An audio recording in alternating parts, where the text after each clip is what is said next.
बाकी इससे ज्यादा जो ब्याज होता है ना, वो एक प्रकार का पेनल्टी के रूप में होता है। मजबूरी में लोग 5 रुपए सैकड़ा भी लेते हैं, 10 रुपए सैकड़ा भी लेते हैं, जिनको पैसे की आवश्यकता है, बट कोर्ट इतना फिर दिलाता नहीं है। पेनल्टी का नहीं होना चाहिए, अगर कोई नियम परिनियम बने हुए हैं उनका उल्लंघन नहीं होना चाहिए। जैसे मैंने आपको एग्जांपल दिया कि मैंने 12% की रेट पे आपको 50,000 रुपये उधार दिए। ये संविदा हुई अपने बीच में कि 1 साल बाद में आप पैसा मुझे वापस दे दोगे।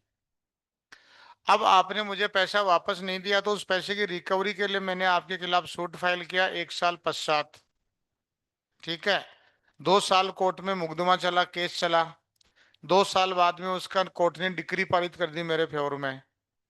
ठीक है। 2 साल बाद में आपने मेरे फेवर, कोर्ट ने मेरे फेवर में डिक्री पारित कर दी कि मैंने पैसे आपको उधार दिए। और आपने डिक्री पारित करने के पश्चात 1 साल बाद में या 6 महीने बाद में आपने मुझे पैसा दिया। डिग्री पारित करते आपने पैसा नहीं दिया। 1 साल, 1 साल पश्चात आपने पैसा दिया। एक सेकंड।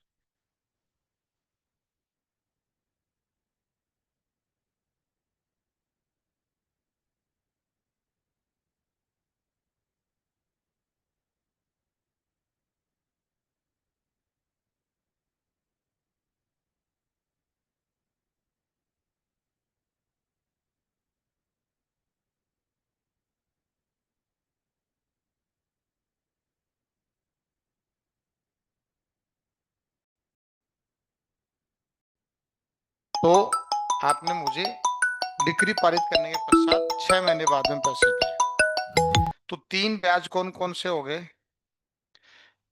एक तो वाद संस्थित करने से पहले का ब्याज, जो आपने कॉन्टेक्चुअल रेट पे तय किया था, संविदा हुई थी संविदात्मक, उसमें न्यायालय इंटरफेयर नहीं करता है। वाद संस्थित करने से पहले अपने बीच में जो संविदा हुई थी ना, कॉन्ट्रैक्ट, जिसमें मैंने पैसा उधार दिया 12%, उसमें न्यायालय इंटरफेयर नहीं करेगा। वो 12% दिलाएगा, 15% भी दिलाएगा, ज्यादा नहीं, ज्यादा नहीं होना चाहिए, रीजनेबल होना चाहिए।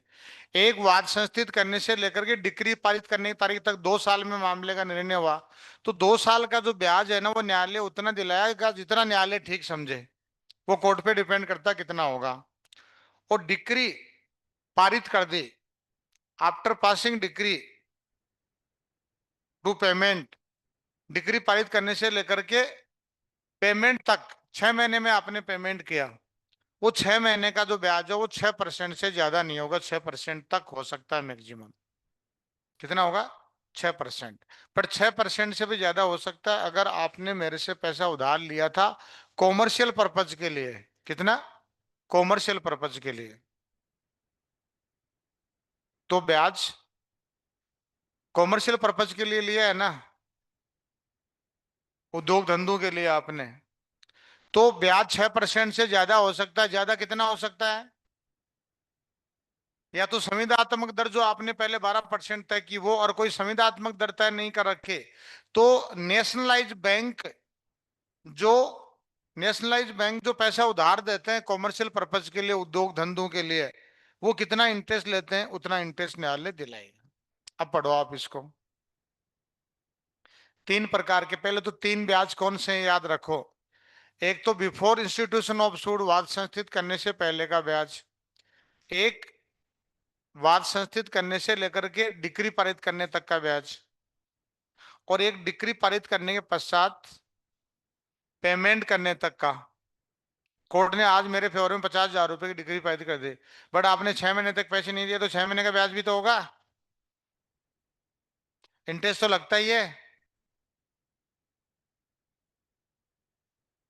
जैसे मैं आपको एग्जांपल दूं, अभी कोई कोई 10 एक साल पहले कोई एक्सीडेंट का मामला था, जिसमें मोटरसाइकिल किसी की थी और मित्रतावत किसी ने लाइसेंस दे दिया उसको। उसके पास मोटरसाइकिल से किसी व्यक्ति की टक्कर लगी, डेथ हो गई। मोटरसाइकिल वाले के पास लाइसेंस नहीं था, तो उसके मित्र ने अपना लाइसेंस दे दिया, और जिस मित्र ने अपना लाइसेंस दिया उसके पास लाइट व्हीकल का लाइसेंस था। उसमें मोटरसाइकिल लिखा हुआ नहीं था, लाइट व्हीकल। आजकल तो लिखा हुआ था लाइट व्हीकल, मोटरसाइकिल चला सकते हो पहले। तो कोर्ट में केस चला। कोर्ट ने माना इंश्योरेंस कंपनी फ्री होगी। इंश्योरेंस कंपनी का कि साहब जो लाइसेंस है उस पर लाइट मोटर व्हीकल लिखा हुआ है, कार वगैरह चला सकते हो, उस पर मोटरसाइकिल का तो लाइसेंस ही नहीं है, वैलिड नहीं है लाइसेंस। कोर्ट ने भी माना कि आप मोटरसाइकिल नहीं चला सकते कि मोटरसाइकिल उस पर लिखा हुआ ही नहीं था, आपने केवल लाइट व्हीकल का था। मोटरसाइकिल चलाने में कार चलाने में अंतर है, तो कोर्ट ने इंश्योरेंस कंपनी तो फ्री हो गई। और जो कोर्ट ने क्लेम पास किया वो 4.5 लाख रुपए मोटरसाइकिल मालिक पे और 4.5 लाख रुपए ड्राइवर पे जिसने अपना लाइसेंस दिया। कितना हो गया? दोनों पे आधा आधा कर दिया। भाई इंश्योरेंस कंपनी तो फ्री हो गई, क्योंकि साहब हम क्यों दें जिसके पास, चलाने वाले के पास प्रॉपर लाइसेंस ही नहीं है। मोटरसाइकिल का लाइसेंस ही नहीं है, मोटरसाइकिल कैसे चला रहा है, हम पैसे क्यों दें दुर्घटना में? हम लायबल ही नहीं है।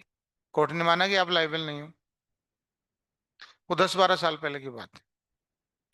उन्होंने उसकी अपील कर दी कोर्ट में, हाई कोर्ट में, संभाला नहीं। बाद में वो यहाँ से भी डिक्री हो गया, वापस हार गए। तो अब उसको जो पैसे वैसे चलते रहे वो नहीं दिए। अब जब कुर्की के आदेश आए ना प्रॉपर्टी के, अब वो रुपए 16 लाख चुकाने पड़ रहे हैं। इतना इंटरेस्ट हो गया उनका, 16 लाख रुपए इंटरेस्ट हो गया उसका, इतना 16 लाख रुपए। मैंने कहा तुम उस वक्त चुका देते ना तो दोनों के 4.5 लाख 9 लाख रुपए होते, अब तुम 16 चुकाओगे। अब चुकाएगा तो मोटरसाइकिल वाला कह रहा है मैं ही चुकाऊंगा, उसने तो मित्र था उस अपना लाइसेंस छोड़ दिया। नहीं देगा तो दोनों को देने पड़ेंगे। तो कई बार बिना सोचे समझे दे देते हैं ना मित्र, कि मेरा आजकल तो सजा और होती है, ध्यान रखना आप। मिली भगत कर लेते हैं सब, पुलिस वाले से मिलके लाइसेंस नहीं है, क्योंकि फिर क्लेम ज्यादा पास नहीं होता। जिनकी दुर्घटना में मृत्यु होगी वो भी चाह रहे हैं उनको क्लेम मिले, तो मिली भगत करके गाड़ी दूसरी दिखा देते हैं, ड्राइवर दूसरा दिखा देते हैं, गाड़ी भी प्लान कर देते हैं, ड्राइवर भी प्लान कर देते हैं, है कि नहीं है? तो उसमें आगे जाकर के कई बार समस्या आ जाती है। आप अपना लाइसेंस दे रहे हो तो अपराधी भी तो हो। तो एक मेरे पड़ोसी थे, वो कर रहे थे कि पहले तो उनकी किसी की डेथ हो गई एक्सीडेंट में, तो क्लेम के चक्कर में उन्होंने कहा कि साहब, पड़ोसी ने पहले तो कहा था मैं लाइसेंस दे दूंगा, फिर वो दिया नहीं तो वो नाराज हो रहे। अरे मैंने कहा तो वो लाइसेंस क्यों देंगे आपको? वो अपराधी थोड़ी बनना है उनको, कल को सजा होगी तो तुमको तो क्लेम चाहिए, और वो सजा जेल काटेगा वो, जिसका कोई लेना देना नहीं, वो लाइसेंस क्यों देगा आपको? भाई बहुत सारे लोग ऐसे भी करते हैं। मेरे पहले तो क्या सजा नहीं होती थी, आजकल सजा भी तो होने लग गई। अब नया कानून आ गया, उसमें जब्ती वगैरह सब कुछ मौके पे ही होगी सारी, तो वो सारी चीजें हैं। तो इंटरेस्ट जो ब्याज की जो मैं बात कर रहा था ना, 3 प्रकार का ब्याज कौन कौन सा? बिफोर इंस्टीट्यूशन ऑफ सूट, वाद संस्थित करने से पहले का, और आफ्टर इंस्टीट्यूशन ऑफ सूट, और before pass date of pass decree, वाद संस्थित करने से लेकर के डिक्री पारित करने तक का। जितने दिन कोर्ट में मुकदमा चला वो समय बीच का होगा, जितना दिन मामला कोर्ट में पेंडिंग। कोर्ट ने डिक्री पारित करनी, उसके बाद में पेमेंट देने में उसने साल भर लगा दिया, उसके आप आगे बढ़ेंगे ना एग्जीक्यूशन। भाई पैसे नहीं देगा तो उसका एग्जीक्यूशन होगा, निष्पादन होगा, निष्पादन होने में 2 साल लग गए, तो 2 साल का ब्याज और हो गए ना। तो 3 प्रकार के इंटरेस्ट हो गए। तो बिफोर इंस्टीट्यूशन ऑफ सूट, वाद संस्थित करने से पहले ब्याज कितना होगा इंटरेस्ट? वो उतना होगा जो पक्षकारों ने कॉन्टेक्चुअल रेट, जो पक्षकारों ने संविदा पे आपस में तय किया, उसमें न्यायालय इंटरफेयर जब तक मामला कोर्ट के सामने आया ही नहीं, जो पक्षकारों ने अपनी संविदा की थी। लेकिन वो कॉन्टेक्चुअल जो रेट है ना, संविदात्मक दर है, वो अनरीजनेबल नहीं होनी चाहिए। वो 12% है, 15% है, 18% है, मैक्सिमम आप 24% मान लो। 24% भी नहीं होता। किसी फाइनेंशियल इंस्टीट्यूशन आपने देखा होगा पैसा उधार देती है, 24% नहीं होता है। 24% तो 2 रुपए सैकड़ा अपन अपने व्यवहार में करते हैं। 5 रुपए सैकड़े के 60 कितने हो गए? 24% होता है 2 रुपए पे। 5 रुपए कर दे तो 60% हो गया, और 10 रुपए कर दे तो 120% हो गया। 2 रुपए का तो मतलब महीने के 2 रुपए देने होंगे। 100 रुपए उधार लिए तो महीने के 10 रुपए सैकड़ा 10 रुपए दोगे आप, तो एक साल में ही डबल हो गए वो, तो 10 महीने में डबल हो गए। 10 रुपए सैकड़ों में 10 महीने में डबल हो गए। पहले आपने देखा होगा जो एफडी वगैरह फिक्स डिपॉजिट होता था, उस पे 5 वर्ष में पैसे डबल हो जाते थे, 5 या 6 वर्ष में। अब कहाँ होते हैं? अब तो होते हैं 8-10 वर्ष में फिक्स डिपॉजिट पे, एफडी जो करवाते हैं। अब इतना नहीं होता।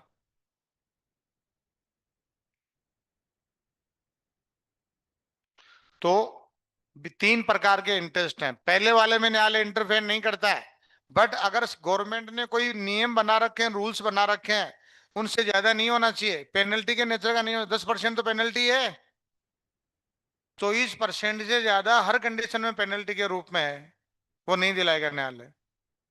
24% से नीचा 15%, 16%। आपने देखा होगा प्राइवेट जो बैंक हैं, होम लोन पे 13%, 14% भी लेते हैं, और गवर्नमेंट बैंक 8%, 9% लेते हैं। अंतर है ना दोनों में, फाइनेंशियल इंस्टीट्यूशन में। तो वो उसमें कोर्ट इंटरफेयर नहीं करता, बट वो अनरीजनेबल नहीं होने चाहिए। कोई नियम बने हुए, रूल्स बने हुए, उनका उल्लंघन नहीं होना चाहिए। पेनल्टी के नेचर के नहीं होने चाहिए। पेनल्टी आपने जैसे 60% है, 10 रुपए है, 60%, 120%, ये पेनल्टी तो है। 24% से ज्यादा यूं समझो पेनल्टी है। 24% भी एक प्रकार से पेनल्टी है। मैंने आर्बिट्रेशन एक्ट में मैक्सिमम 18% इंटरेस्ट देखा है। कोर्ट जो अवार्ड करेगा ना राशि, उस पर 18% ब्याज तक का देगा। और बीच की जो अवधि है ना, आफ्टर इंस्टीट्यूशन ऑफ सूट और पास डिक्री, वो कोर्ट जितना ठीक समझे उतना दिलाएगा। और डिक्री पारित करने के साथ संदाय तक कितना होगा? 6% से ज्यादा नहीं होगा। बट 6% से ज्यादा हो सकता है कब? जब आपने पैसा जो उधार लिया वो कॉमर्शियल पर्पज के लिए लिया। अब कितना होगा 6% से ज्यादा? वो उतना होगा, या तो आपने जो कॉन्ट्रैक्ट कर रखा है, कॉन्ट्रेक्चुअल रेट वो होगा। कॉन्ट्रेक्चुअल रेट नहीं है तो जितना नेशनलाइज बैंक कॉमर्शियल पर्पज के लिए, उद्योग धंधों के लिए पैसा जो उधार देते हैं, वो उतना हो सकता है। ये तीन प्रकार के ब्याज हैं। ये इंपॉर्टेंट क्वेश्चन है, ध्यान रखना, एग्जाम में आता भी है। पढ़ लीजिए आप सेक्शन 34। फिर पढ़ाऊंगा मैं आपको 34। सीपीसी का सेक्शन 34 ब्याज की बात करता है, इंटरेस्ट की बात करता है। और तीन प्रकार के इंटरेस्ट हैं उसमें, तीन प्रकार का ब्याज है।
एक सेक्शन 35 भी नहीं पढ़ा था ना अपन ने, है ना? चलो अभी पढ़ लेते हैं। अब देखिए आप, सेक्शन 34 देखे, कितने प्रकार के ब्याज की बात करता है देखिए। लेकिन धन की डिक्री, डिक्री कौन सी है? ब्याज किस पे होगा? धन पे ही तो होगा। सेक्शन 34 कब लागू होगा? धन की डिक्री हो, मनी डिक्री। देखो सीपीसी में मनी डिक्री के सब जगह अलग प्रावधान है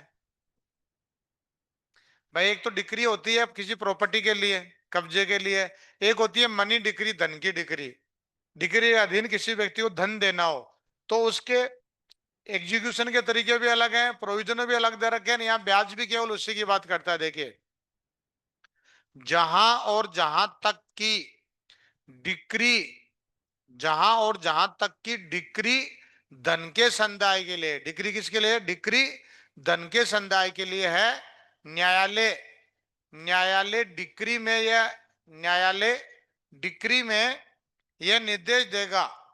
जहां और जहां तक की डिक्री धन के संदाय के लिए है, डिक्री में न्यायालय डिक्री में यह निर्देश, डिक्री में यह आदेश दे सकेगा लिखा। न्यायालय डिक्री में यह आदेश दे सकेगा।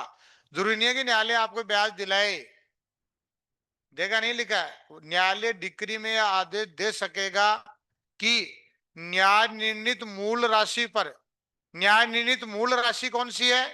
कोर्ट ने मान लिया कि मैंने आपको 50,000 रुपए उधार दिए थे, पहले आपने डिनाई कर दिया साहब मैंने 50,000 रुपए उधार नहीं लिए, बट मैंने कोर्ट में प्रूव कर दिया कि साहब ये ट्रांजेक्शन देख लो इसके अकाउंट में और ये हमारे बीच में एग्रीमेंट हुआ है संविदा, मैंने इसको पैसा उधार दिया इस चेक के माध्यम से। प्रूव हो गया न्यायालय में। भाई पैसे का लेन देन तो आजकल तो वैसे भी ऑनलाइन है, कोई समस्या नहीं है प्रूव करने की पैसे नहीं दिए आपको।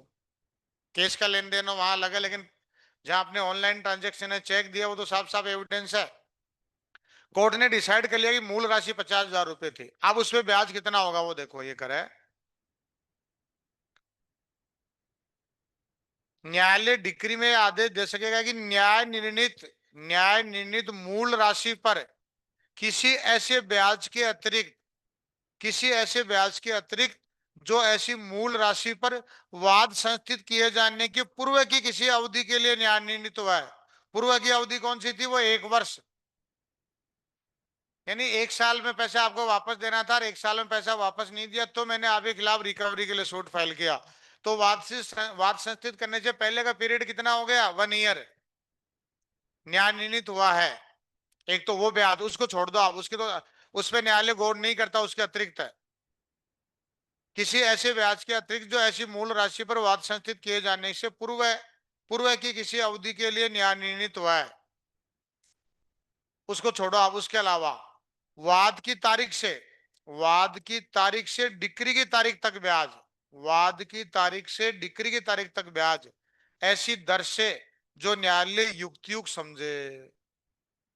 यहां दर नहीं, रेट नहीं बता रखी, जो न्यायालय युक्तियुक्त समझे ऐसी मूल राशि पर युक्तियुक्त समझे, कोमा तीसरा ऐसी मूल राशि पर डिक्री की तारीख से संदाय की तारीख तक या ऐसी पूर्वोत्तर तारीख तक जो न्यायालय ठीक समझे। कोर्ट ने कह दिया डिक्री पारित करने के बाद में पक्षकार केवल 6 महीने का ब्याज देगा, तब निष्पादन तुम 2 साल बाद में कराओ, पहले की 1 तारीख फिक्स कर दिया संदाय तक। ऐसी मूल राशि पर डिक्री की तारीख से संदाय की तारीख तक या ऐसी पूर्वोत्तर तारीख तक जो न्यायालय ठीक समझे 6% प्रति वर्ष से अनधिक ऐसी दर से, नॉट एक्सीडिंग 6%, 6% प्रति वर्ष से अनधिक ऐसी दर से जो न्यायालय युक्तियुक्त समझे। देखो 6% में भी न्यायालय क्या समझ रहा है? युक्तियुक्त समझता है। आप देखो ना आपके अकाउंट में पैसे रहते हैं, आपके सेविंग अकाउंट करंट अकाउंट है, उसमें देखो कितने पैसे होते हैं, ब्याज क्या है? करंट अकाउंट में तो कुछ देते ही नहीं है।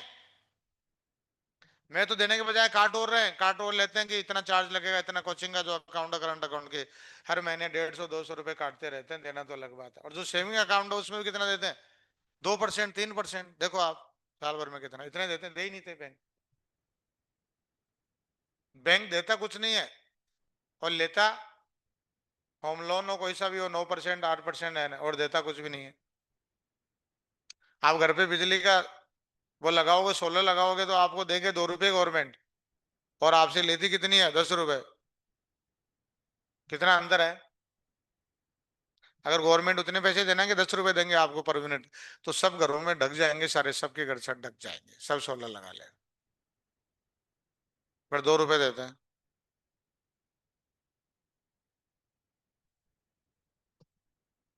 तो 6% प्रतिवर्ष से अनधिक ऐसी दर से जो न्यायालय युक्तियुक्त समझे आगे के ब्याज सहित दिया जाए।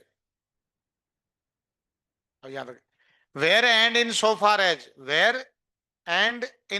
As a decree is for the payment of money. सबसे पहले तो डिक्री क्या होनी चाहिए? A decree is for the payment of money. The court may in the decree the court may in the decree order interest interest at such rate order interest at such rate as the court deems reasonable to be paid on the principal sum adjudged from the date of the suit to the date of the decree, in addition, ये तो addition, in addition to any interest adjudged on such principal sum for any period prior to the institution of the suit,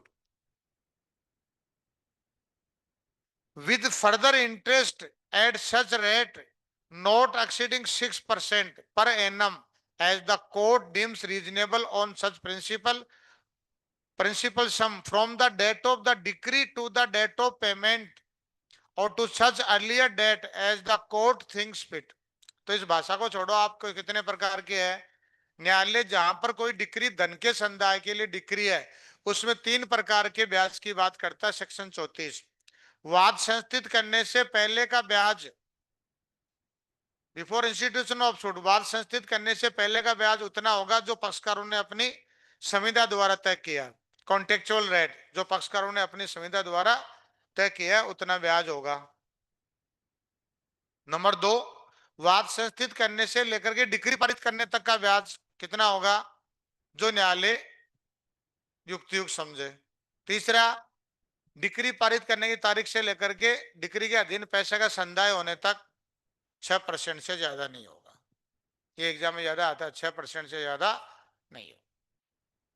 3 ब्याज समझ में आ गया आपको? 3 प्रकार के interest की बात करता है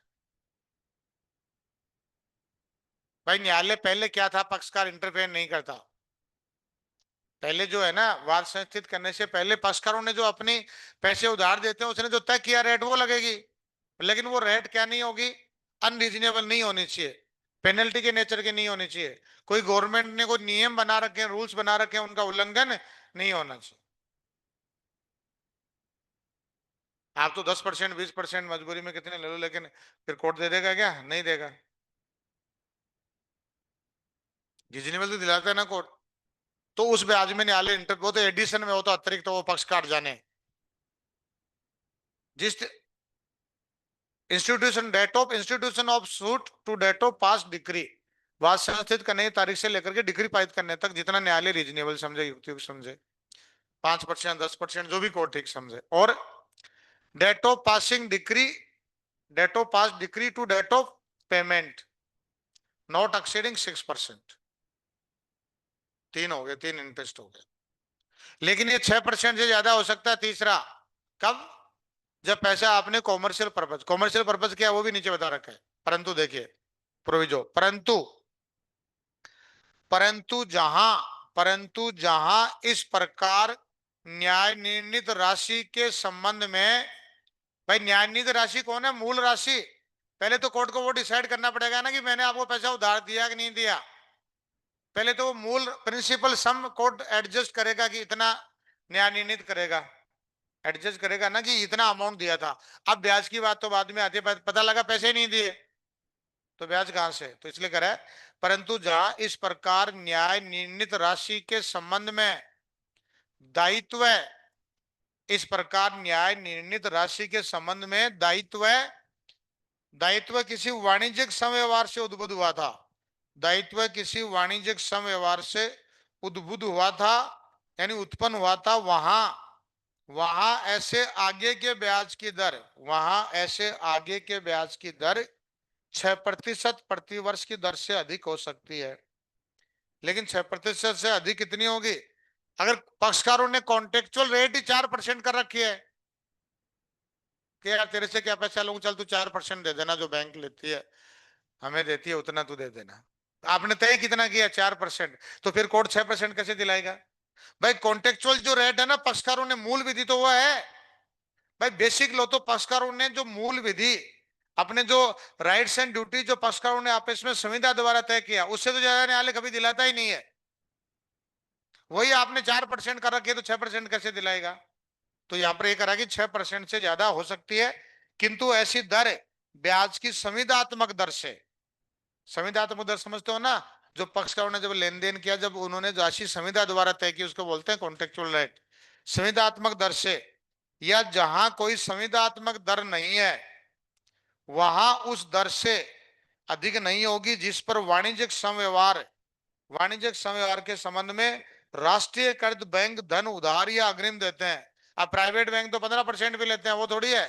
नेशनलाइज बैंक कितना पैसे उधार देते हैं? कॉमर्शियल पर्पज के ले लो आप, होम लोन के लिए 7-8 रुपए लगते हैं, और वही मैं कोचिंग के लिए अगर पैसे लूँ तो मेरे से 13% ले गया बैंक, नेशनलाइज बैंक 13-14% ब्याज लेगी।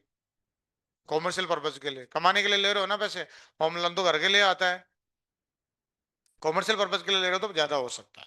और वो कितना होगा? राष्ट्रीयकृत बैंक धन उधार या अग्रिम देते हैं, provided that where the liability, provided that where the liability in relation to the sum so adjudged had arisen, had arisen out of a commercial transaction, the rate the rate of such further the rate of such further interest may exceed 6% per annum, but shall not exceed the contractual rate, of interest, or where there is no contractual rate, the rate of which monies are lent or advanced by nationalized bank in relation to commercial transaction। अब आगे के सब commercial transaction किसे कहते हैं? बैंकों का राष्ट्रीयकरण कब किया गया था? है 1969 में, 1969 में। जॉइंट मीटिंग 3 बार बैठी थी। जॉइंट मीटिंग संसद की संयुक्त बैठक कब कब बैठी थी? एक तो बैंक नेशनलाइज बैंक वाले मामले में बैठी थी, बैंकों का जब राष्ट्रीयकरण किया गया था, एक तो तब किया गया था। एक आपका दहेज प्रतिषेध वाला जो कानून था ना, प्रोहिबिशन एक्ट वाला, एक तब हुआ था। और तीसरा इमरजेंसी के समय। यही है कि सही कह रहा हूं क्या मैं? अरे सही कह रहा हूं क्या? संविधान के 3 बार ज्वाइंट मीटिंग हुई थी, दोनों सदनों की जो ज्वाइंट मीटिंग हुई थी 3 बार हुई है अब तक। तो 3 मैटर मैंने बताया, यही है क्या? अभी आप वहां तक पूछे नहीं होंगे, लेकिन कोई तो संविधान में विद्वान होगा।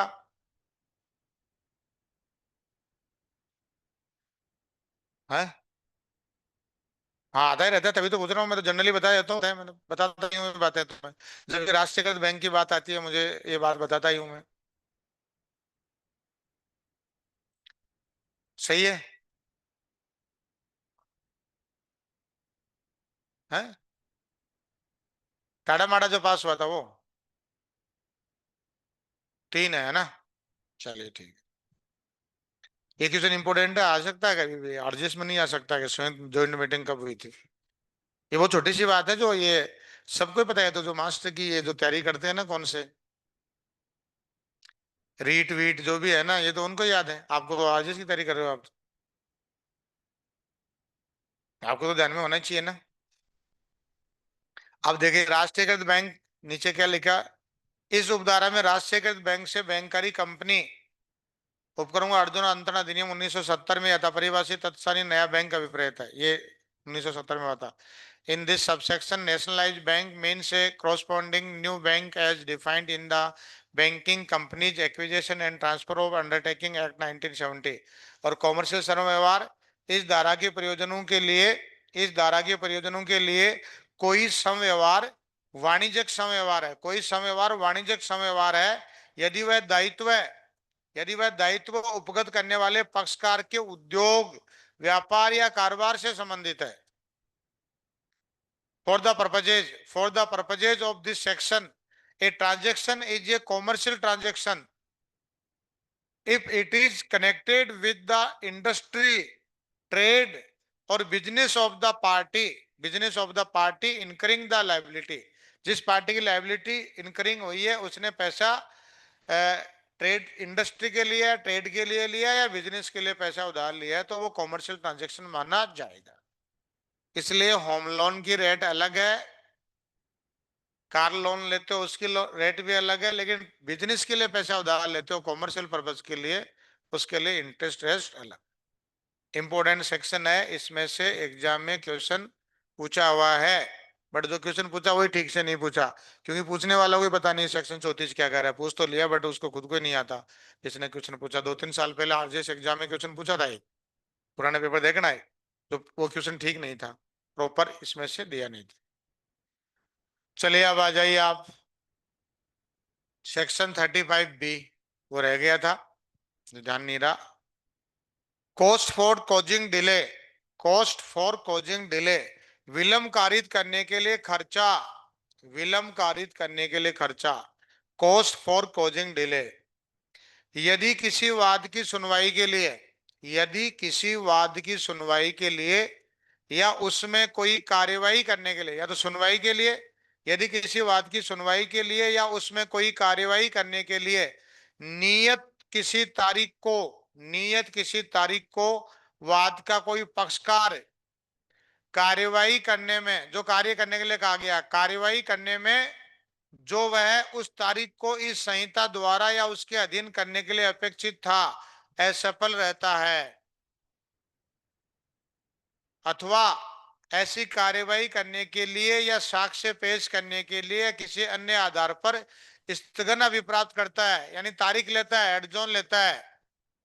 if on any date if on any date fixed for the hearing of a suit or for taking any step therein, if दो चीजें हैं, if on any date fixed for the hearing of a suit or for taking any step therein a party to the suit fails to take the step which he was required by or under this code to take on that date, or obtain or obtains an adjournment or obtains an adjournment for taking such step or for producing evidence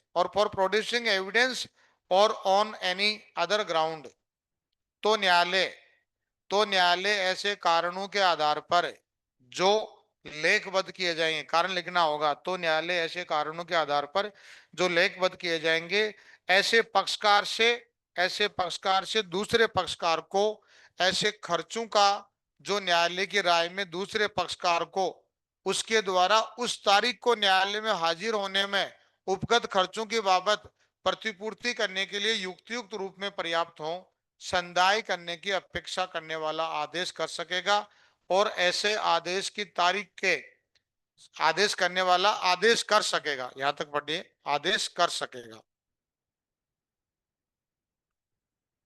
the court may for reasons to be recorded, इसको underline करना, the court may for reasons to be recorded make an order requiring such party to pay to the other party such cost as would in the opinion of the court be reasonably sufficient to reimburse the other party in respect of the expenses incurred by him in attending the court on that date, and payment of such cost on the date next following the date of such order shall be a condition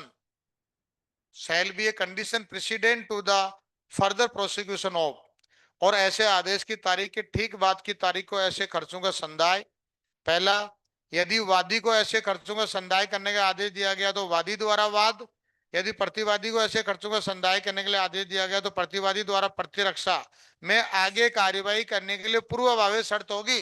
वादी उस मामले में आगे तब तक कार्यवाही नहीं करेगा जब तक दूसरे प्रतिवादी को खर्चा नहीं देगा, और प्रतिवादी अपना डिफेंस तब तक पेश नहीं करेगा जब तक वो वादी को खर्चा नहीं दे। on the date next following the date of such order shall be a condition precedent to the further prosecution of the suit by the plaintiff where the plaintiff was ordered to pay such cost. B, the defense by the defendant where the defendant was ordered to pay such cost. देखो generally खर्चा यहां पर cost कौन सा है, जैसे मान लो वादी से कहा कि इतनी तारीख को आपको साक्ष्य पेश करना है, इतनी तारीख को वो डॉक्यूमेंट पेश करना है, इतनी तारीख को वो रिपोर्ट पेश करनी है, जो भी है उस दिन मैं न्यायालय के सामने वो कार्यवाही नहीं कर पाता हूँ। अब प्रतिवादी कह रहा है साहब मैं तो आ गया कोर्ट में, मेरा आने जाने का खर्चा क्या हो गया, इन्होंने तो तारीख ले ली, मुझे खर्चा तो दिलाओ, मैं देरी करा रहा हूँ ना। तो मैंने कोर्ट में देखा है कभी 1000 रुपए कॉस्ट दिलाते इसमें, कोई पक्षकार आता है कॉस्ट लगा के आ गया दूसरे पक्षकार पे, उसने आज कार्य नहीं किया, कभी कोर्ट 1000 रुपए कॉस्ट लगाता है, कभी 2000 कॉस्ट लगाता है, कभी 3000 कॉस्ट लगाता है, कभी 1000 रुपए, कभी 2000 रुपए, कभी 3000 रुपए कॉस्ट लगा। वादी को कोई कार्य करना था, वादी ने उस दिन कार्य नहीं किया, प्रतिवादी को खर्चा दिलाना होगा। कोर्ट में लेते हुए देखा है, क्योंकि आगे कार्यवाही नहीं होगी कि साहब कॉस्ट दिलाओ पहले, वादी अपना साक्ष्य तब बाद में पेश करेगा, पहले पिछली तारीख में जो कॉस्ट लगाई थी वो दो, तो पहले प्रतिवादी कोर्ट में लेते हुए देखा है। जब कॉस्ट मिलती है तो वकील अपने जेब में रख लेता है, और कॉस्ट जब देने की बात आती है तो क्लाइंट को फोन करता है, भैया कॉस्ट लगी, पैसे लेके आना 2,000 रुपये। ये मैंने देखा है। मिलता है तो जेब में रख लो, और देना हो तो किसी पार्टी। तो देरी करने वाले, जिसने भी देरी की, सुनवाई में देरी कराएगी, साहब आज सुनवाई मत करो आप, आज मुझे किसी काम से अर्जेंट काम है, आज मैं सुनवाई भी नहीं कर, तो दूसरे पक्षकार तो खर्चा मांगेगा नहीं, साहब मेरा आने का आने जाने का, तो वो आपको देना पड़ेगा। डिले इन कॉस्ट, जो भी देरी कराएगा, सेक्शन का नाम ही क्या है इसका, देख लीजिए आप, हेडिंग देखिए आप, कॉस्ट फॉर कॉजिंग डिले, विलंब कारित करने के लिए खर्चा। और ये पहले देना होगा, लास्ट में तो लिखा है ना, और ऐसे आदेश कर सकेगा, और ऐसे आदेश की तारीख के ठीक बाद, ठीक बाद की तारीख, जो भी तारीख आई, ठीक बाद की तारीख को ऐसे खर्चों का संदाय, यदि वादी को ऐसे खर्चों का संदाय करने का आदेश दिया गया तो वादी द्वारा वाद, यदि प्रतिवादी को ऐसे खर्चों का संदाय करने के लिए आदेश दिया गया तो प्रतिवादी द्वारा प्रतिरक्षा में आगे कार्यवाही करने के लिए पूर्ववर्ती शर्त होगी, पहले वो खर्चा देना पड़ेगा तभी आप आगे बढ़ोगे, वरना तो आगे कोर्ट भी नहीं बढ़ेगा, आगे पहले आपको खर्चा देना होगा।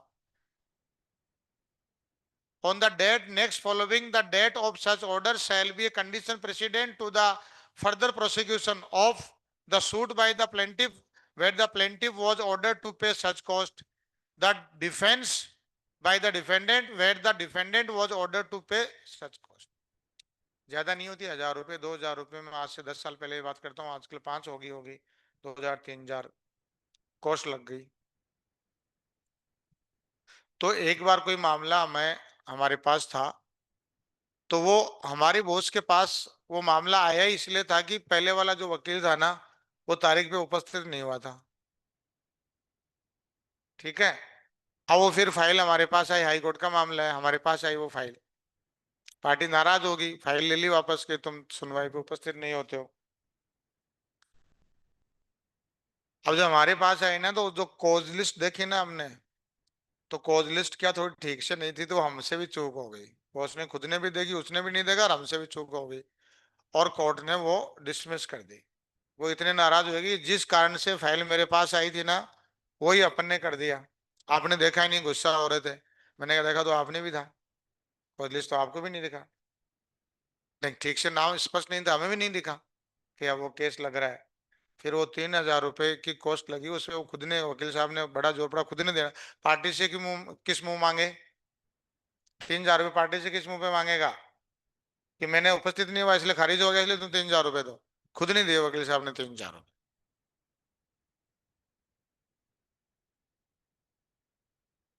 तो दूसरा जूनियर कह रहा है कि आज बॉस नाराज हो रहे हैं, जैसे 3,000 रुपये लगे हुए हैं, आज खैर नहीं है दोनों की। वो हाईकोर्ट जज बन गए अभी, तो जिसकी बात करो ना, वो अभी हाईकोर्ट जज बन गए, अभी नाम आए थे ना थोड़े दिन पहले उसमें। वो जूनियर भी छोड़ के चला गया, मैं तो इधर प्रोसिक्यूशन में आ गया और वो छोड़ के चला गया, मैं उसको कह रहा था, मैंने कहा तू छोड़ता नहीं ना, उसके नंबर देके मुझे मिले ही नहीं, कि यार मैंने वकालत छोड़ दी, वो वकालत नहीं छोड़ता ना, लगा ही रहता उनके साथ, तो आज सारी फाइलें उसको मिल जाती। भाई जब कोई ऑफिस में कोई हाईकोर्ट जज बनता है, तो कितनी जो फाइलें होती है पीछे, वो सारे का सारा कौन जाता है, जो मोस्ट सीनियर होता है उसका जूनियर, उसको तो मिलती है। बहुत सारे लोगों की तो वकालत इसलिए निकल पड़ी कि कोई हाईकोर्ट जज बन गया, सारी फाइलें उसके पास आ गई, या ऊपर हाजिरी लग गई किसी वकील की।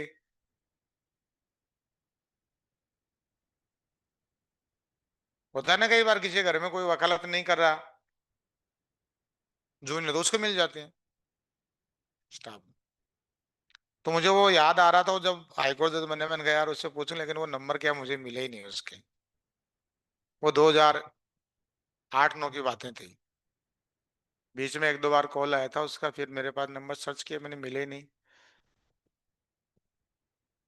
उसको मैं कहने वाला था कि तूने वकालत छोड़ के गलती की। चलिए, तो ये दोनों कंडीशन में पूर्ववर्ती शर्त है, 1,000 रुपए 2,000 रुपए 3,000 रुपए कोर्ट में आपस में लेते लेते मैंने देखा एक दूसरे को।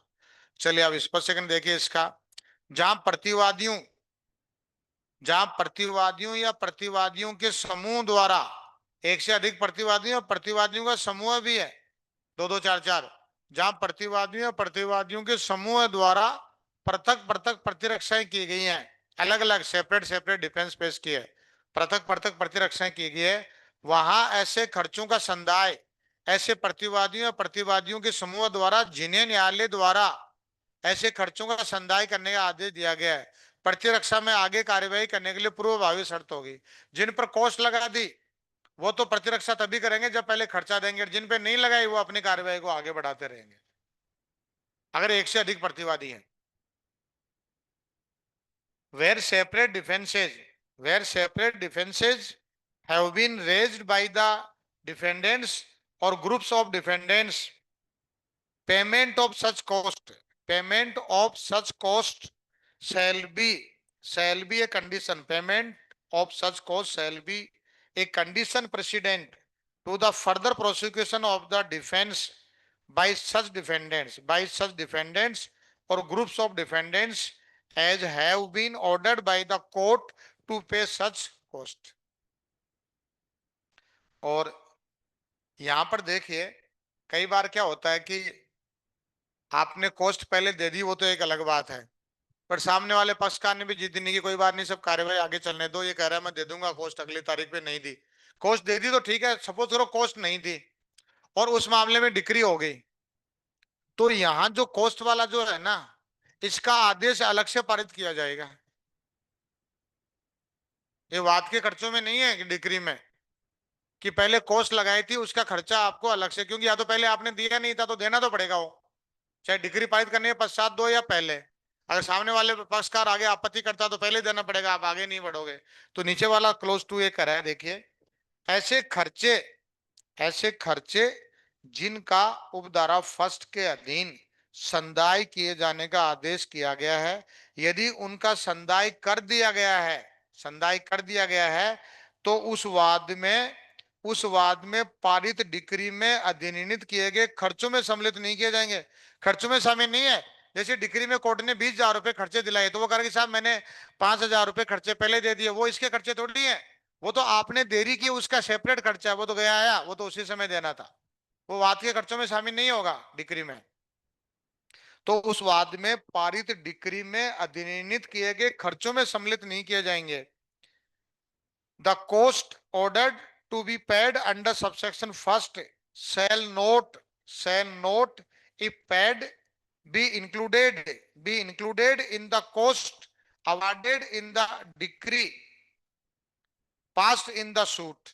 डिक्री के खर्चों में शामिल नहीं होंगे, किंतु आगे लिखा है किंतु यदि अगर कर दिए तो डिक्री में शामिल नहीं होंगे। जैसे डिक्री के साथ कोर्ट ने वाद के खर्चे दिलाए 20,000 रुपए, वो कह रहा है साहब मैंने पहले भी 10,000 रुपए खर्चे दे दिए 2-3 बार, कोर्ट कह रहा है वो तो तूने देरी किस लिए दिए थे, वो इस डिक्री के खर्चे वाद के खर्चे नहीं है। अगर दे और नहीं दिए तो उनका आदेश अलग से पारित होगा। आगे देखिए किंतु यदि ऐसे खर्चों का संदाय नहीं किया गया है तो ऐसे खर्चों की रकम और उन व्यक्तियों के नाम और पते जिनके द्वारा ऐसे खर्चे संदेह हैं उपदर्शित करने वाला पृथक आदेश किया जाएगा और ऐसे तैयार किए गए आदेश का ऐसे व्यक्तियों के विरुद्ध निष्पादन किया जा सकेगा, अलग से निष्पादन होगा उसका आदेश का। But if such costs are not paid, a separate order shall be drawn up indicating the amount of such cost and the names and addresses of the persons by whom such costs are payable, and the order so drawn up shall be executable against such persons।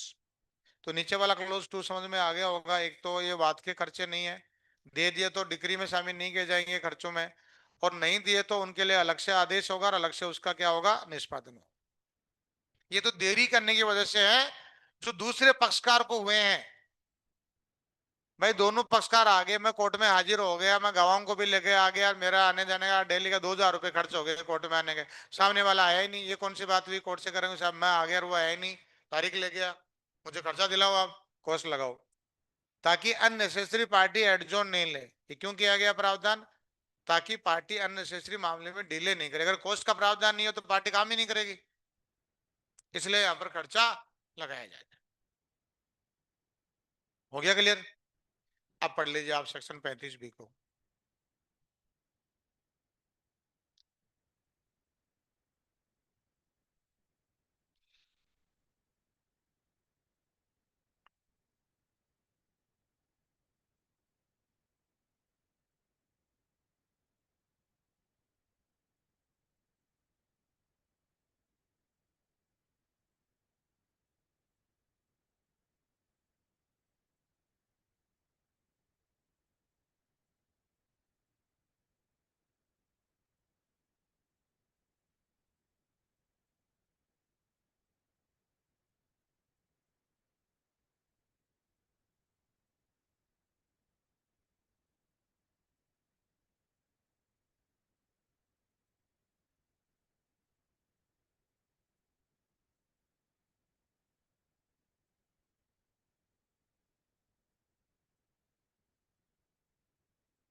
हो गया clear?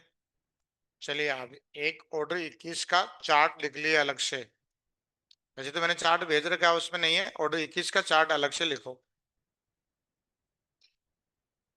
एक page का है, ताकि अपन order जो 21 पढ़ेंगे, order 21 प्रकार एक प्रकार से सीपीसी है। इतना बड़ा ऑर्डर है, तो उसके जो ऑर्डर 21 में देखिए, एक तो नियम है 1 से लेकर के 106 तक, 1 to 106 तक तो रूल है। और सेक्शन कितने हैं? 36 से लेकर के 74 तक उसमें सेक्शन है। तो अपने को ऑर्डर 21 को, बड़ा है, डरने की आवश्यकता नहीं है, अपने इसके छोटे छोटे टुकड़े कर लेते हैं, ताकि अपने को पढ़ने में क्या रहेगी, सुविधा रहेगी।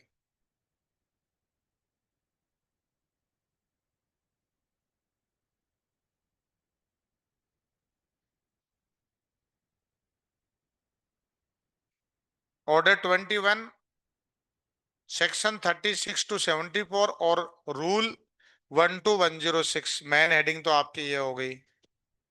ऑर्डर 21 में अपन क्या पढ़ेंगे? एक तो सेक्शन 36 से लेकर के 74 तक, 36 to 74, और रूल्स कितने हैं?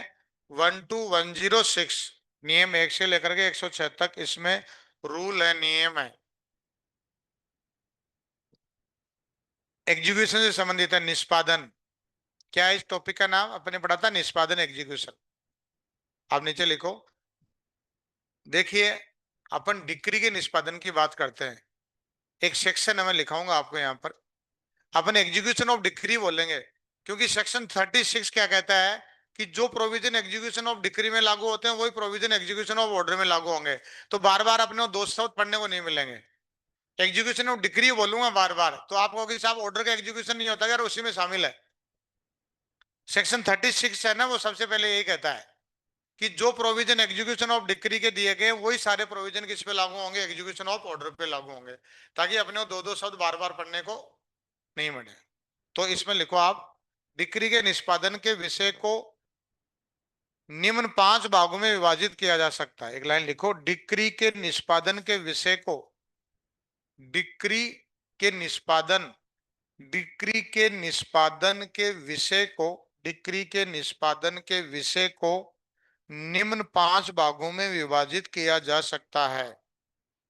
Subject of execution of decree, subject of execution of decree can be divided in in 5 parts. Subject of execution of decree can be divided into 5 parts, can be divided into 5 parts। 5 भागों में अपन इसका विभाजन कर सकते हैं। लिखो number 1, 5 भाग में सबसे पहला, एक ऐसे लिखना, नंबर 1, फिर अपन एबीसीडी करेंगे उसके, ऐसे है ना। नंबर 1 लिखो, डिक्री एवं आदेश का निष्पादन।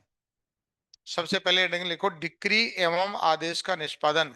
Execution of decree, execution of decree and decrees and orders. डिक्रियों एवं आदेशों का निष्पादन, execution of decrees and orders, execution of decrees and orders, डिक्रियों एवं आदेशों का निष्पादन। ये हो गया पहला। अब इसमें ए पॉइंट लिखो, point number A. Point number A की भी वापस वही हेडिंग लिखो जो ऊपर लिखी है, डिक्री एवं आदेश का निष्पादन, execution of decree and order, execution of decree and order, decree एवं आदेश का निष्पादन। इसके आगे लिखो section 36, section 36, 36। Point number B, decree के अधीन संदाय, पेमेंट अंडर डिक्री, डिक्री के अधीन संदाय, payment under decree, payment, payment under decree, payment under decree, decree के अधीन संदाय। लिखो रूल एक और दो, रूल फर्स्ट और सेकंड, नियम एक और दो। अब नियम वो वैसे लिखना, ओ का मतलब ऑर्डर, नियम आर ही लिखना है, ऑर्डर तो पढ़ लिया ऊपर अपने। ऑर्डर तो एक ही है, 21, उसको तो क्या बार बार चर्चा करना। अब अपन किसी बात करेंगे, रूल्स की बात करेंगे, तो रूल 1 और 2। तीसरा पॉइंट लिखो सी, पॉइंट नंबर सी, निष्पादन के लिए आवेदन, एप्लीकेशन फॉर एग्जीक्यूशन, निष्पादन के लिए आवेदन, एप्लीकेशन फॉर एग्जीक्यूशन, निष्पादन के लिए आवेदन, निष्पादन के लिए आवेदन, एप्लीकेशन फॉर एग्जीक्यूशन। रूल 10 से 25, 10 to 25, नियम 10 से 25 तक पढ़ेंगे इसमें। निष्पादन के लिए आवेदन, application for execution, rule 10 to 25।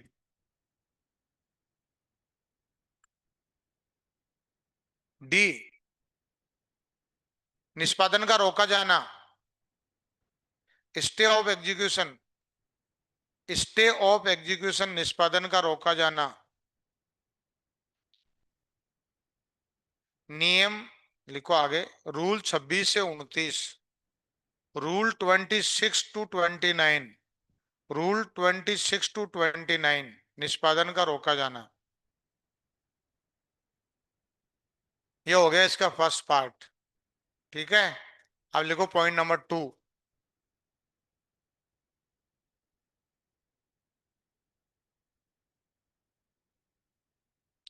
Decree का निष्पादन करने वाला न्यायालय, डिक्री का निष्पादन करने वाला न्यायालय एवं उसकी शक्तियां, the courts executing decree, the court, decree का निष्पादन करने वाले न्यायालय एवं उसकी शक्तियां लिखो, एवं उसकी शक्तियां, उनकी शक्तियां, the courts executing decree, the courts executing decree and their powers,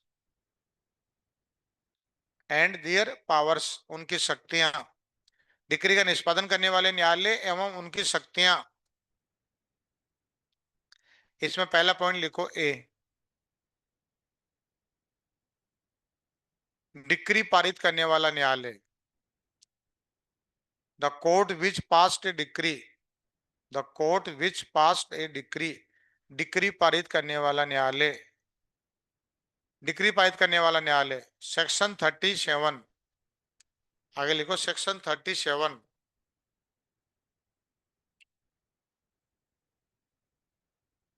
decree पारित करने वाला न्यायालय कौन सा है। अब एग्जाम में आगे सोचो कि साहब वो न्यायालय जिसने डिक्री पारित किया, ये नहीं है परिभाषा।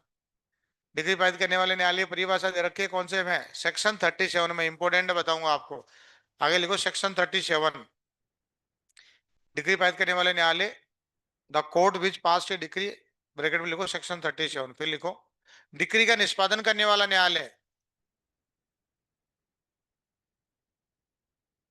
एग्जीक्यूटिंग, डिग्री का निष्पादन करने वाला न्यायालय, the court executing A degree, the court executing A degree, degree का निष्पादन करने वाला न्यायालय, डिग्री का निष्पादन करने वाला न्यायालय, the court executing degree, decree पारित करने वाला न्यायालय, डिक्री का निष्पादन करने वाला न्यायालय। ब्रैकेट में लिखो सेक्शन 38, सेक्शन 38।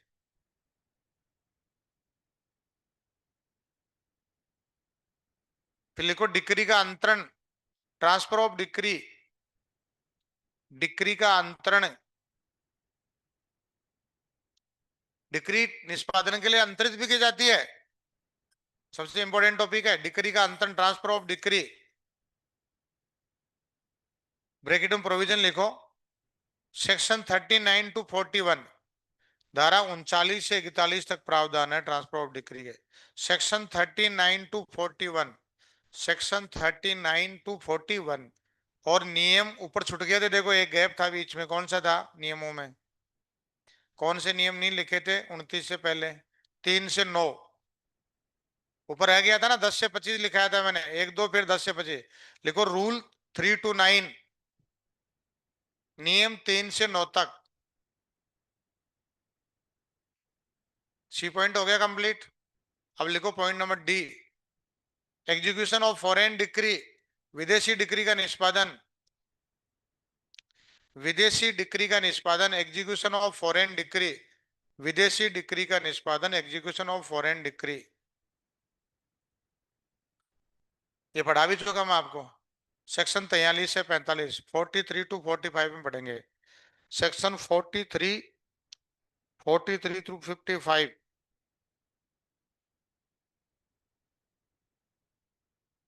सॉरी 55 नहीं 45, 43 टू, तीन ही है, 43, 44, 45, 45, 43 से 45, 43 टू 45। फिर नीचे लिखो निष्पादित न्यायालय की शक्तियां एवं ऐसे न्यायालय द्वारा निर्णीत किए जाने वाले प्रश्न। निष्पादित न्यायालय या निष्पादन न्यायालय की शक्तियां, निष्पादित न्यायालय की शक्तियां एवं ऐसे न्यायालय द्वारा निर्णीत किए जाने वाले प्रश्न। Powers of executing court, powers of executing court, heading लिखो powers of executing court, powers of executing court and questions to be determined by court executing decree, and questions to be determined, and questions to be determined by court executing decree. निष्पादन न्यायालय की शक्तियां एवं ऐसे न्यायालय द्वारा निर्णीत किए जाने वाले प्रश्न, या निष्पादित न्यायालय द्वारा निर्णीत किए जाने वाले प्रश्न। अब इसमें सेक्शन लिखो आप, सेक्शन लिखो आप इसमें 42, 42, 46, 46, 42, 46, 47, 50, 52। कितने बताए मैंने? 42, 46, 47, 50, 52, 42, 46, 47, 50, 52। और रूल लिखो 58, नियम 58, रूल 58।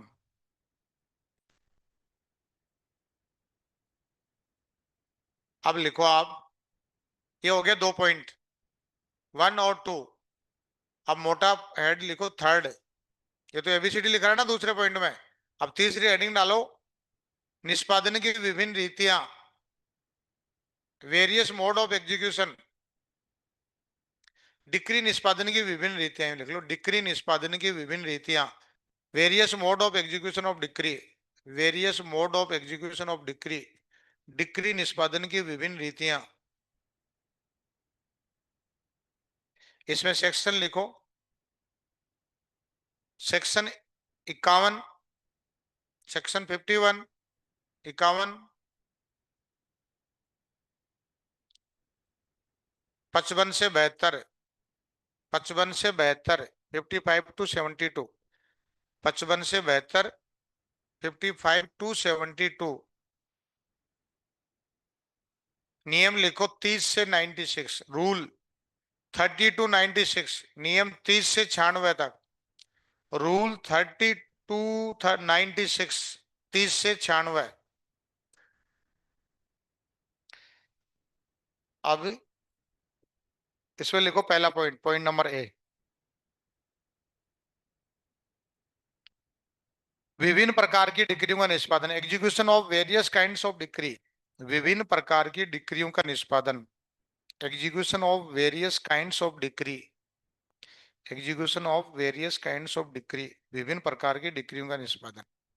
इसमें कौन से पढ़ेंगे, जैसे देखो विभिन्न प्रकार की डिक्रियों के निष्पादन में जैसे धन की डिक्री है, दाम्पत्य अधिकारों के प्रत्यास्थापन की डिक्री है ना, पति पत्नी में, वो आते हैं इसमें सारे। अचल संपत्ति की डिक्री है, अचल संपत्ति की डिक्री है, वो इसमें अपन पढ़ेंगे। ये है रूल 30 से 36 लिखो।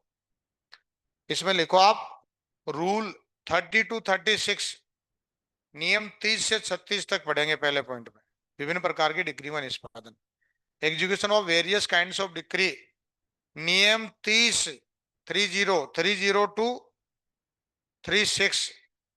30 इस बार एग्जाम में प्री में क्वेश्चन आया था, बहुत अच्छा क्वेश्चन था, लोगों को समझ में नहीं आया, गलत कर दिया। बी लिखो, पॉइंट नंबर बी,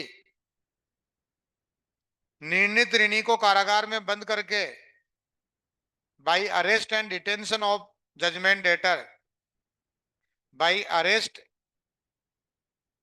बाई निर्णित ऋणी को गिरफ्तार और कारागार में बंद करके, लिख लो निर्णित ऋणी को गिरफ्तार और कारागार में बंद करके, by arrest and detention in jail of judgment debtor, by arrest and detention in jail of judgment debtor, निर्णित ऋणी को गिरफ्तार और कारागार में बंद करके। देखो सिविल मामलों में डिग्री का निष्पादन के मुख्य तरीके दो हैं, एक तो व्यक्तिगत, व्यक्ति के खिलाफ जजमेंट डेटर, और एक उसकी संपत्ति के खिलाफ, मोटे तरीके ये दो। इसमें लिखो आप निर्णित ऋणी को कारागार में गिरफ्तार और बंद करके। इसमें लिखो रूल 37 से 40, रूल तो लिखो 37 to 40, 37 से 40, और इसमें धारा लिखो 51 और 55 से 59, धारा 51, 55 से 59। ऊपर तो मैंने मोटी हेडिंग लिखाई थी एक, है ना, 51 और 55 से 59। फिर लिखो संपत्ति की कुर्की करके बाई अटैचमेंट ऑफ प्रॉपर्टी, संपत्ति की कुर्की करके बाई अटैचमेंट ऑफ प्रॉपर्टी, इसमें सब आ जाएगा, मूवेबल प्रॉपर्टी, मूवेबल प्रॉपर्टी, उगती फसल है उसको कैसे करें, वो डिटेल से प्रावधान दिए हुए हैं। संपत्ति की कुर्की करके बाई अटैचमेंट ऑफ प्रॉपर्टी, इसमें लिखो आप सेक्शन तो लिखो 60 से 64, सेक्शन तो लिखो 60 से 64, 60 सेक्शन तो आपका पढ़ा हुआ होगा। डिग्री के निष्पादन में कौन सी प्रॉपर्टी अटैच की जा सकती है, कौन सी नहीं, लिस्ट है ना एलएलबी की, एग्जाम में याद किया होगा आपने, कौन सी प्रॉपर्टी अटैच की जा सकती है कौन सी नहीं। 60 से 64 तक, सेक्शन 60 से 64, एवं रूल लिखो 41 to 58, नियम लिखो 41 से 58 तक, रूल 41 to 58, रूल 41 to 58। और डी पॉइंट लिखो बाई सेल ऑफ प्रॉपर्टी, संपत्ति का विक्रय करके, संपत्ति का विक्रय करके, बाई सेल ऑफ प्रॉपर्टी, संपत्ति का विक्रय करके। सेक्शन लिखो 65 से 67, 65, 66, 67 तीन ही है, 65 to 67, संपत्ति का विक्रय करके बाई सेल ऑफ प्रॉपर्टी, संपत्ति का विक्रय करके, धारा 65 से 67, 65 to 67। और रूल कौन से लिखोगे, 59 to 96, सारे आगे बचे हुए, रूल 59 to 96, 59 से 96।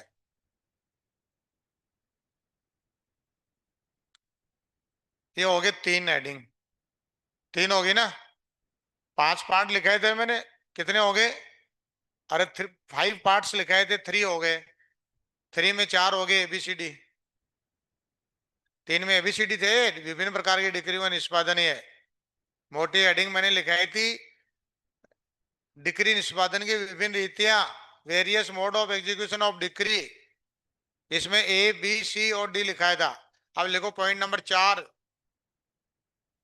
चौथी हेड लिखो, चौथी हेडिंग नंबर 4, निष्पादन का प्रतिरोध, resistance to execution, resistance, RESISTANCE, निष्पादन में प्रतिरोध या रेसिस्टेंस टू एग्जीक्यूशन। इसमें लिखो सेक्शन 74, सेक्शन 74, और रूल लिखो 97, रूल लिखो 97 टू 106, 97 से 106 रूल, रूल 97 टू 106, 97 से 106।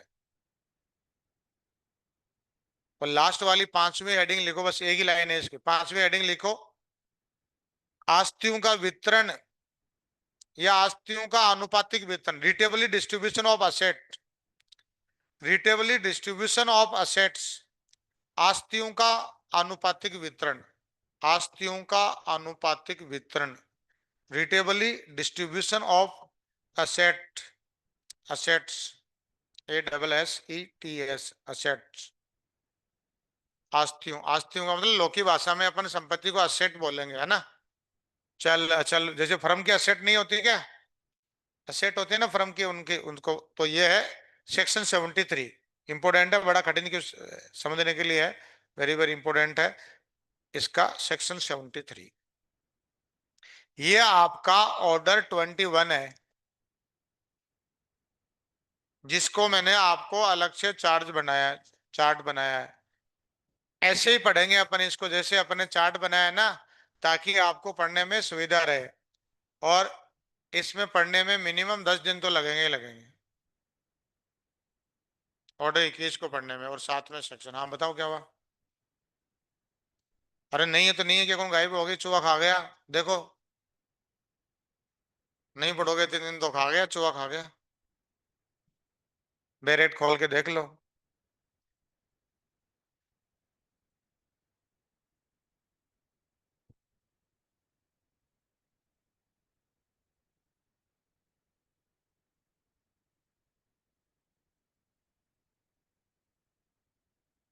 खा गया ना, देख लो।